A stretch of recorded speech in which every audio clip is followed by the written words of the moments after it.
எதிர்பாராத ஒரு அன்பு கடல்ல நீந்திக்கிட்டு தான் போய்கிட்டு இருக்கிறோம். திரும்பிய திசையெல்லாம் மக்கள் வெள்ளம். நம்ம கட்சி தொண்டர்கள், நிர்வாகிகளை தாண்டி பொதுமக்கள், தாய்மார்கள், ஐயோ அந்த அன்பு கடல்ல நீந்தி இன்ச் பை இன்ச்சா தான் நகர்ந்துகிட்டு இருக்கிறோம்.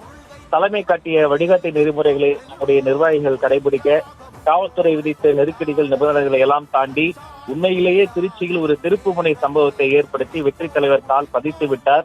இதோ இன்னும் சில நிமிடங்களில் நல்லபடியாக அந்த பாயிண்ட்டுக்கு மரக்கடைக்கு கூட்டி சென்று அங்கு அவருடைய அந்த பேச்சு ஒலித்திருக்கிறது. நான் மக்களுக்கும் தொண்டர்களுக்கும் நம்முடைய கட்சியை சார்ந்தவர்களும் சொல்லக்கூடியது ஒன்றுதான். இந்த திருச்சி என்பது திருப்புமுனைகளினுடைய தொடர்ச்சி.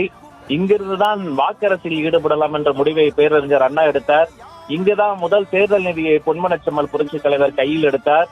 இங்கிருந்துதான் சென்ட் ஜார்ஜ் கோட்டைக்கு போக வேண்டிய அந்த சந்திப்பை இந்த மக்கள் சந்திப்பிலிருந்து வெற்றி தலைவர் கையில் எடுத்திருக்கிறார்.